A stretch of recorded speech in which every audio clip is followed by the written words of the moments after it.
뭐 맞춤하게 태어난 문제에서부터 약간 아이란 무슨 의미 뭐 이런 이야기까지 지금 쭉쭉 이렇게 왔는데, 뭐 이렇게 해서 그 현대 과학 또 유전 과학의 어떤 개가로 보이는 성과물과 이런 것들이 나중에 괴물들을 만들어낼 수 있는 가능성이라든가, 아니면은 뭐 이렇게 함으로써 인간이 대단히 이기적으로 우리 자손들을 낳는 데다 이런 기술들을 사용해서 인위적으로 생김이라든가 지능이라든가 이런 것들을 꾸며내게 되는 그런 역효과, 부작용에 대한 그런 우려의 시각들도 대단합니다.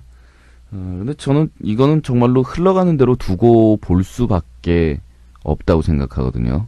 부작용을 우려해서 어떤 새로운 지식이나 과학의 영역들을 제한하려고 드는 것. 그런 것들은 사실 인류 역사에서 이런 시기 말고도 쭉 존재해 왔거든요.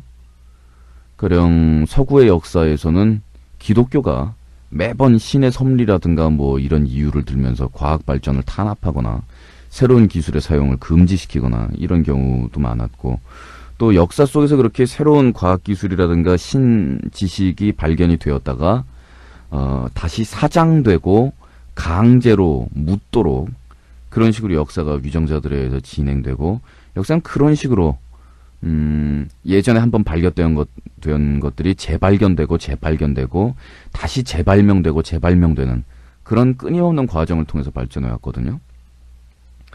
뭐 유전공학으로 인간의 뭐를 배아스포를 뭘 어디서부터 하는 것까지는 합법이고 어디서부터 못하게 하고 라고 해봐야 정말 길게 봐서 100년이고 짧게 봐서는 수십 년 혹은 10년 아닐지도 모르고, 이런 기술들을 금지시킬 수 없을 정도로 개인이 사용 가능한 가정장비에서 가능한 수준으로 이게 다 개인의 손으로 들어가 버릴 거예요. 사실 우리가 지금 가정에서 우리 개인이 사용하고 있는 장비들을 봅시다. 가스를 이용해서 불을 점화시킨다든가 전자파를 이용해서 음식을 데운다든가 하는 이런 모든 기술들이 예전에는 개인이 가정에서 사용할 수 있는 그런 과학이 아니었습니다.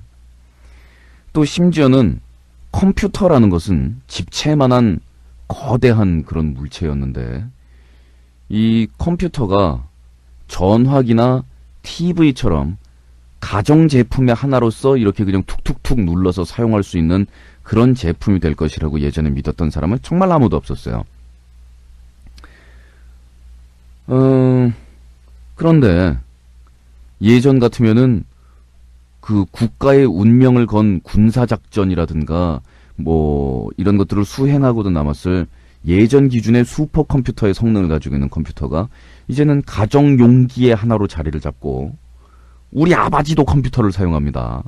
컴퓨터를 사용하기 위해서는 이제 뭐 도스라든가 이런 것을 몰라도 되는 것은 당연한 것이고, 이게 뭐 파스칼이니 코볼이니 하는 언어를 알 필요도 없습니다. 그냥 가전제품처럼 이걸 누르고 스위치를 켜서 화면에 뜨는 그림의 요 부분을 누르면 인터넷이 시작된다는 것을 알고 있으면 충분한 것이죠.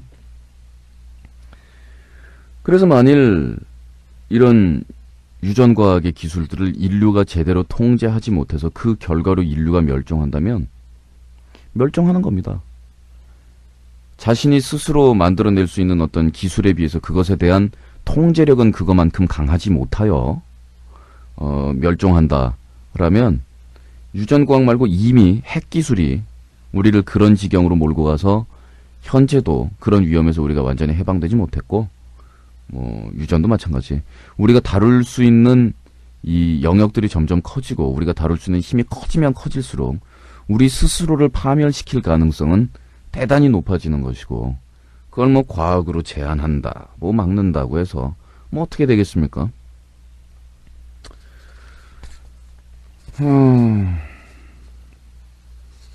그렇다고 해서 예를 들어 그런 유전과학이라든가 뭐 기타 등등의 과학들을 사용하는 것을 제한시키고 뭐 막고 어쩌고 저쩌고 한다고 해서 이 지구라는 혹성 위에서 우리 인류가 영원히 살아나갈 수 있는 그런 방법은 없지 않습니까? 화석 연료도 조만간 몇십 년 내로 이제 고갈 상태에 도달을 할 것이고,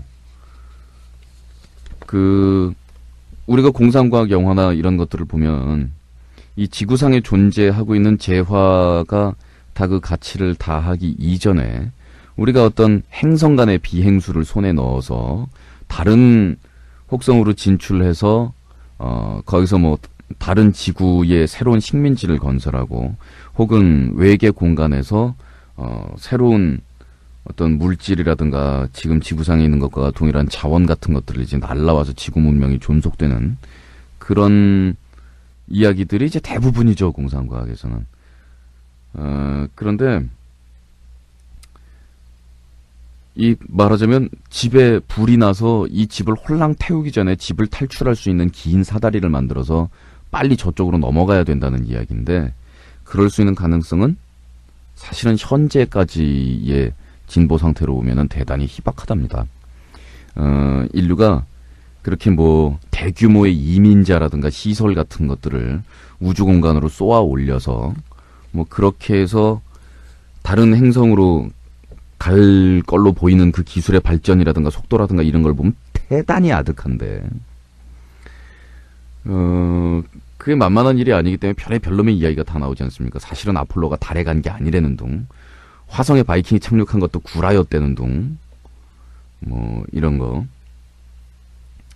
그 음모론들은 얼핏 이렇게 보면 그럴싸합니다. 왜냐하면 그 우주 계획에 있어서 정말 가짜 스튜디오에서 그걸 찍더라도 그것을 전 세계 사람 또 자국 내 미국민들한테 보여주지 않으면 이 소련하고 미국과의 경쟁에 첨예할 때 밀리는 분위기였거든요.